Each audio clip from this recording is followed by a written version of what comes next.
So we have a specialty hospital which offers kind of rehabilitation type opportunities and medically complex needs that mom and dad might not be able to support. We also do an intermediate care facility, which is basically 24/7 for children under 21 with intellectual and developmental disabilities. Welcome to Business Ninjas, brought to you by WriteForMe, where you'll hear from business leaders who are out there growing their business and slaying it every day. Learn from the masters. Let's get started.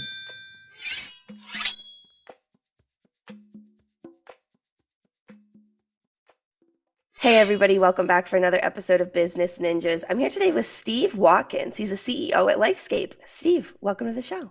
Thank you. Yeah, excited to have you. So, Steve, tell me a little bit about yourself. Born and raised in South Dakota and had an opportunity to go to work for Schwann's, and Schwann's does pizza, ice cream, all sorts of things like that. And spent 31 years with that group, and we ended up spending some time in private equity the last 2 decades, and then had a chance to kind of do something that mattered a little bit more in terms of mission. And I find myself over here almost 5 years with LifeScape now. Wow, that fantastic. Great story, kind of how you got to where you are now. So, tell me a little bit more about LifeScape. Well, LifeScape offers about 13 different service lines, primarily looking at Medicaid-based solutions and really looking at particularly focused on individuals with intellectual and developmental disabilities. And so our service is kind of regionally based, and we support over 5,000 men, women, and children in about a 6 state area, roughly about 4,000 of those right here in South Dakota. Wow, so tell me more about the services that LifeScape offers. So we have a specialty hospital which offers kind of rehabilitation type opportunities and medically complex needs that mom and dad might not be able to support. We also do an intermediate care facility, which is basically 24/7 for children under 21 with intellectual and developmental disabilities. On top of that, they probably have a little bit of behavior and or medically complex needs. Because we have residential, roughly about 60 kids there. Then we have 120 kids that attend our specialty school. So another 60 kids drive in every day. That's where we give the kiddos exposure to technology that allows them to kind of communicate when in other instances they wouldn't be able to communicate. Eye gaze, where they use their eyes to control a mouse Mm-hmm. that effectively does the talking for them. We also do some transitional services for kiddos getting ready to turn 21. We do some residential for over 21, about 39 homes in Sioux Falls. And then we also do day services for adults with disabilities, roughly about 500 adults. And then the rest of those are children we support throughout the state. We support 46 school districts, so we keep the kids closer to home. And then we have 3 clinics located, 2 in Sioux Falls and 1 in Rapid City, where focused on autism. A big focus on ours is autism, but we do OT, PT, speech, and those other kind of support services as well. Wow, wow. That is a profound reach that, LifeScape is able to cover. Why do you think that, you have been so successful in being able to tackle all of those different things? Why has LifeScape been able to be so successful with it? Well, it's interesting. Our background starts. Our first level of care was a children's hospital for the care of kids with polio. Hmm. Shovels went in the ground in 1947 here in Sioux Falls. And as you think about caring for kids with polio, some medical complexities, things like that, we've evolved into this fairly large service line Hmm. because of the needs. 1 in 6 children right now are born with a developmental disability, according to the CDC, and 1 in 44 is born with autism. So with not only population increases, we've seen complexity grow in these children, the need for the care, these kinds of things. So the demand has been one of the key issues that have really kind of spurred the Hmm. growth. But on top of that, we've got a really good mission-based staff here. Hmm. And so the opportunity to see not only autism, but also the speech needs, the therapy needs. Usually with autism will come constipation. Hmm. And so we specialize in constipation. We also see eating disorders because when the kids eat, they hurt. So we are specializing in eating disorders. And so that whole idea that we deliver the whole realm of care to the kiddo when they come Hmm. has been something that's been very favorably welcomed by the families here in Yeah. South Dakota and regionally. And so we see that as one of the bigger reasons why we've grown so fast. Yeah, yeah. I imagine too that a lot of work that you must do is probably outside of the four walls of the many different, locations that LifeScape has. Talk to me a little bit about kind of the legislative work that you've been able to do to kind of keep the movement and, keep the importance of, the work that you're doing alive. Well, with adults, we're one of 20 CSPs, community support providers in the state of South Dakota. But in terms of, and that's for anybody 21 and over. Hmm. For everybody 21 and under, we're really kind of one of one in the Hmm. state of South Dakota. And so with that, it creates a fairly substantial need. And what some of the stats, last year we supported 3,300 children and 251 towns in the state of South Dakota. South Dakota has roughly a population of 800,000. And so it's very diverse, very agriculturally based, that kind of thing. And so we actually travel to these towns to try to keep these kids either in their school.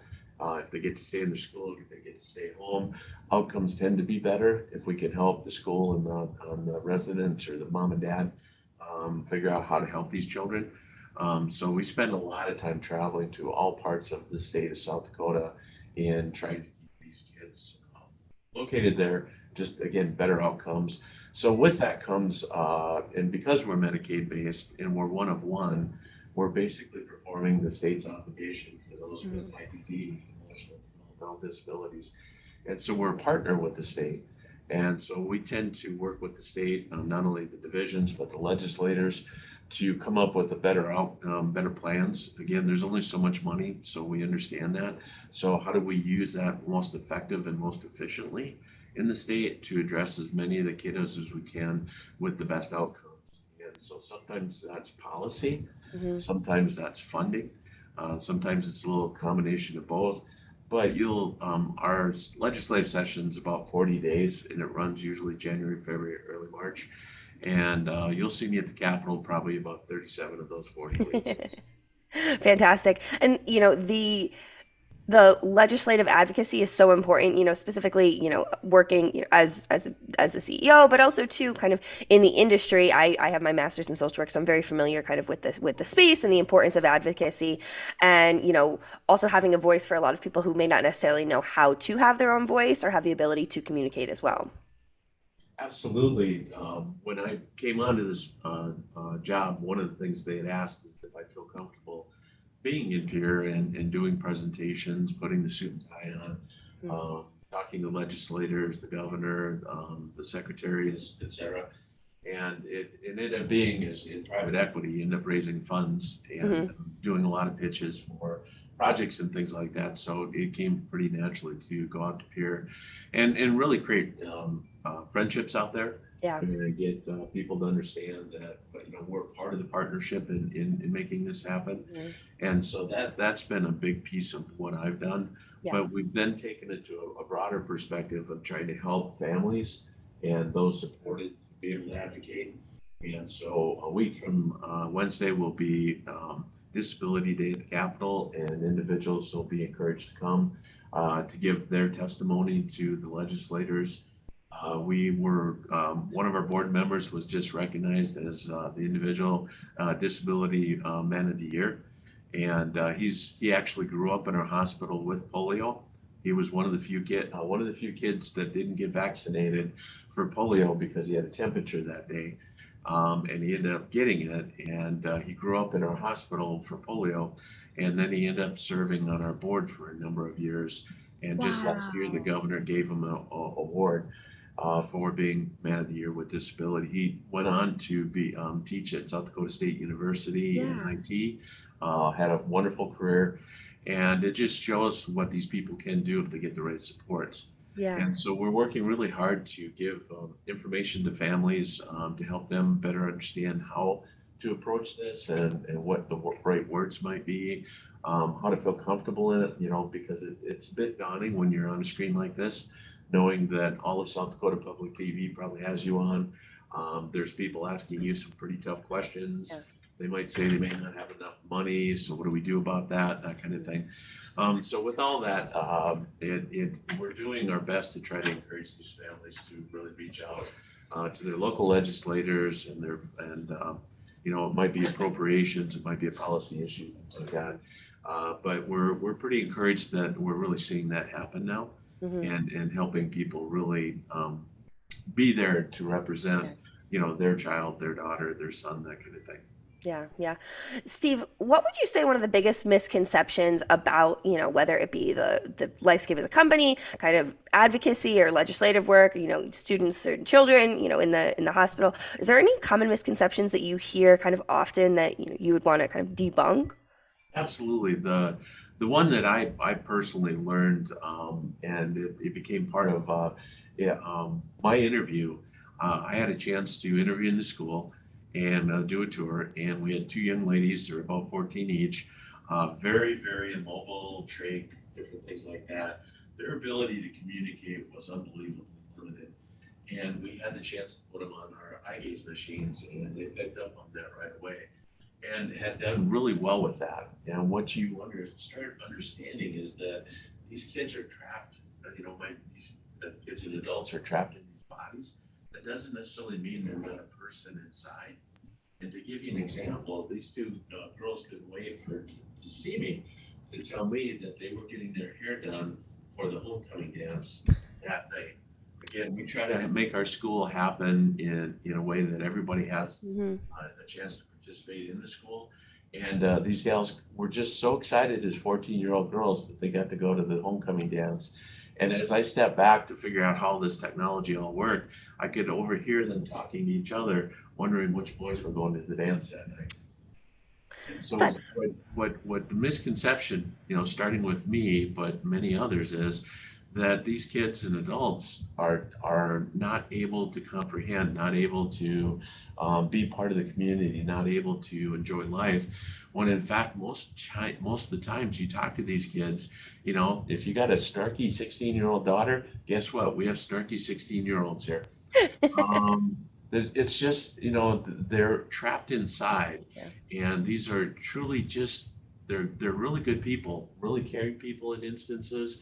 Sometimes, like I said, they're snarky, whatever. But they're just good people trapped inside bodies that don't work like yours and mine. And to me, that was probably one of the biggest aha moments for me, is why I took the job. Really dedicated to the mission. But I think in terms of just the general public, I find that probably isn't something most people know. Yeah, no. And I think that is a very common misconception that, sometimes people only see, I think the saying they only see skin deep, that, they struggle to kind of look beyond, all of the other, challenges that this person may have been, tasked with for their life. So, Steve, if people wanted to learn more kind of about LifeScape, maybe get involved in some advocacy work, where would they go to learn more about LifeScape? Best way is start with their website, www.lifescape, LIFESCAPE, and then we put an SD on the end for South Dakota.org. And we've got a lot of mission moments, a lot of videos. You can see us working with kids and the adults. We have a lot of information in terms of how to deal with kids with autism, eating disorders, different things like that. And then if you'd like to participate, there's a number of different ways. We have over 1,100 volunteers here that work with us and helping raise funds, different things like that. We have our own foundation. All that in support of this big mission. So if there's something that intrigues you, we would love to hear from you. If not, call the front office here at our front number and ask for Steve, and I'll be happy to talk to you as well. That's fantastic. So, Steve, as we start to wrap up, our episode, is there anything that you want to leave our listeners with, either about LifeScape, about the advocacy, about working with children and adults with intellectual disabilities? Anything that you want to leave our listeners with? Yeah, I think the last piece is we see autism climbing right now. I have almost 500 families on a wait list for autism, 177 of them that have qualified for Medicaid and have a diagnosis of autism. We're just kind of in the throes of trying to find workforce like everybody else to be able to do this. But please understand, if we can get that child talking by the time they're 5, they'll integrate into schools, they'll integrate into high school, they'll have a good life. I mean, the record shows at least 85% of those kiddos are going to end up with good outcomes. It's imperative as a mom and dad that you recognize it early. And sometimes we hear from grandmas and grandpas where moms and dads have a tough time, wanting to have that diagnosis. Well, the problem is that if they wait too long, it becomes much more difficult after that point. And so it's just really imperative. If you think you have a son or daughter, a grandson and daughter that might have some autism, it is just so important to get on that as soon as possible for the best outcome. So that'd be my message for today. That's fantastic. And, insight that's important to recognize, and that, kind of early action, like you said, is the best way to ensure positive outcomes to support the kids. But it also too sounds like LifeScape is able to meet kind of families where they're at, to be able to support them through maybe a tough diagnosis and kind of work through that educational piece as well too. Am I hearing that right? Absolutely. Whether that's here in Sioux Falls or Rapid City, or if you're in Sturgis or up in Bison, South Dakota, or Britton, South Dakota, we can bring help to you, at least get you started, get you in the right direction. Mm-hmm. And of course, even regionally, we do that as well. Fantastic. Well, Steve, this has been a really great episode. I really appreciate you taking the time to break down LifeScape, to talk a little bit more about, the company, the history, and be on Business Ninjas today. I really appreciate it. Well, thank you, Kelsey. Enjoy the day.